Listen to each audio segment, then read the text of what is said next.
मैं भारत को भारतीयता की मान्यता के आधार पर फिर से खड़ा करना चाहता हूं, उस काम में लगा हूं। इसके आगे का एक नियम है जो बहुत जरूरी है आप सबको फॉलो करना, वो ये कि कभी भी दही को नमक के साथ मत खाइए।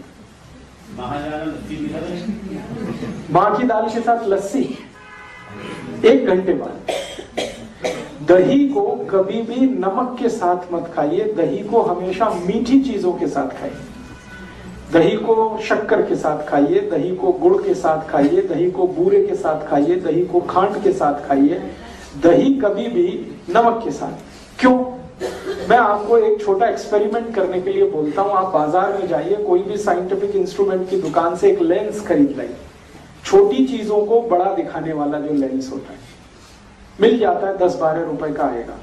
एक दिन लाके अपने दही पे लगा के देखिए, तो इतने बैक्टीरिया दिखाई देंगे आपको जो करोड़ों की संख्या में। दही के ऊपर लगा के देख लीजिए, वो इधर जाते हुए, उधर जाते हुए, घूमते हुए, टहलते हुए दिखेंगे। ये सब जीवित हैं और शरीर को ये चाहिए, सब जीवित अवस्था में चाहिए, क्योंकि ये बैक्टीरिया दही के साथ जब हम खाते हैं तो अंदर जाके हमारे जो एंजाइम सिक्रीशन है उसको ये बैक्टीरिया बहुत मदद करते हैं।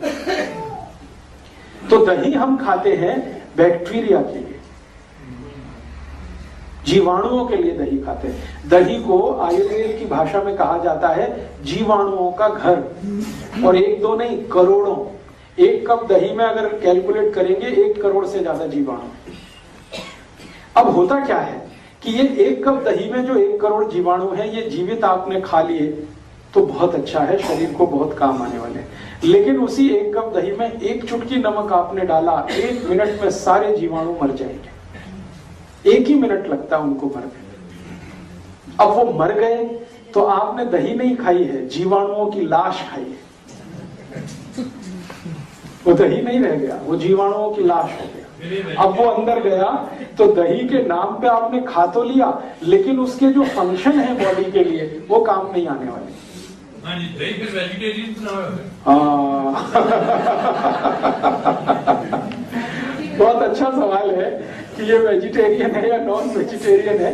थोड़ी देर में मैं बात करूंगा जीवाणुओं पे, तब इसमें से क्लैरिफाई हो जाएगा। अभी जो बात चल रही है वो ये कि 1 चुटकी नमक डालते ही 100 किलो दही के सारे जीवाणु मर जाते हैं। 1 चुटकी तो कोई भी चीज नहीं है। हाँ, ये बात सही है, दुनिया में कुछ भी वेजिटेरियन नहीं है। हम थोड़ी देर में इस पे एक्सप्लेनेशन करेंगे। दही में 1 चुटकी नमक डालते ही सब मर जाते, क्योंकि नमक के जो केमिकल्स हैं वो जीवाणुओं के दुश्मन है। सारे के सारे नमक के सारे केमिकल्स जीवाणुओं के दुश्मन है। इसलिए आयुर्वेद में कहा गया है कि दही में कोई ऐसी चीज मिलाइए जो जीवाणुओं की संख्या को बढ़ाए, मारे नहीं, खत्म न करे। इसलिए कहा गया है दही को गुड़ के साथ खाइए। गुड़ डालते ही जीवाणुओं की संख्या मल्टीप्लाई हो जाती है। मल्टीप्लाई 1 करोड़ से 2 करोड़ पहुंच जाते हैं। थोड़ी देर गुड़ मिला के रख दीजिए, इतनी तेज उनकी ग्रोथ है। दही में बूरा डाल दीजिए, बूरा समझते हैं?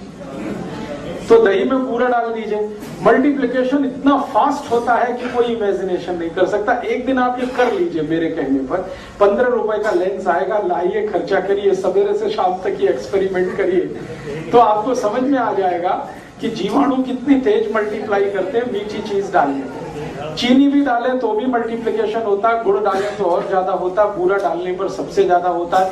और एक मिश्री आती है, मिश्री, वो पीस के दही में डाल दीजिए, तब तो अद्भुत होता है, सोने में सुहागा। भगवान कृष्ण दही को मिश्री के साथ ही खाते थे। तो आप जो है दही को खाने का नियम तरीका थोड़ा बदलिए। मैंने पंजाब में बहुत लोगों को देखा दही में नमक डाल के खाते हैं या लस्सी में नमक डाल के। ये लस्सी नमक के साथ नहीं खाई जाती, गुड़ के साथ खाई जाती है, खांड के साथ खाई जाती है, चीनी के साथ खाई जाती है। मुझे पुराने समय का याद आता है कि हम लोग हमारे मामा के घर जाते थे दही बूरा खाने के लिए। दही नमक खाने के लिए कभी कोई कहीं नहीं जाता, दही बूरा खाने जाते थे। और दावतें होती थी गांव में, तो दही के साथ बूरा ही डाला जाता था। बहुत इंटेलिजेंट लोग थे वो सब। अब शुगर जो है वो आपकी एक स्पेसिफिक प्रॉब्लम है, वो तो पूरे देश की नहीं है, आपकी प्रॉब्लम है। तो आप अपनी शुगर को कंट्रोल करने के तरीके मैं बता दूंगा, वो आप करते हुए दही को इस्तेमाल कर सकते हैं। मीठा दही भी इस्तेमाल कर सकते हैं। लेकिन दही के लिए विशेष मैं आपसे कह रहा हूं कि दही में नमक नहीं है। और इसी तरह का और एक नियम है, वो ये कि दूध खाते हुए या दूध पीते हुए कोई भी नमक की चीज ना हो। दूध और नमक की भी दोस्ती नहीं है, दही और नमक की भी दोस्ती नहीं है। अगर कोई चीज दूध की खा रहे हैं तो नमक की चीज ना हो, नमक की चीज खा रहे हैं तो दूध की चीज ना हो। अब आप कहेंगे इट इज हाईली इम्पॉसिबल। ऐसे इम्पॉसिबल है कि खीर खानी है और सब्जी ना हो, ये तो बड़ा मुश्किल है। तो मेरा तो आपको रिक्वेस्ट है कि खीर खानी है तो रोटी खीर खाइए या पूड़ी खीर खाइए। खीर को पूड़ी के साथ खाइए, खीर को रोटी के साथ खाइए, सब्जी ड्रॉप कर दीजिए उस दिन, बहुत अच्छा होगा। नहीं कर सकते हैं तो आयुर्वेद ने उसका एक रास्ता निकाला। वो रास्ता ये दिया उन्होंने कि अगर आप दूध को नमक के साथ खाना चाहते हैं या दूध की चीज के साथ नमक की चीज भी खाना चाहते हैं तो नमक बदल दीजिए अपने घर का। नमक लाइए सेंधा, जिसको हम पाकिस्तानी नमक कहते हैं, लाहौरी नमक कहते हैं, वो नमक खाइए।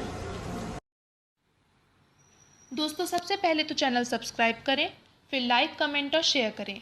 और हाँ, हमारा एंड्रॉयड ऐप डाउनलोड करना ना भूलें।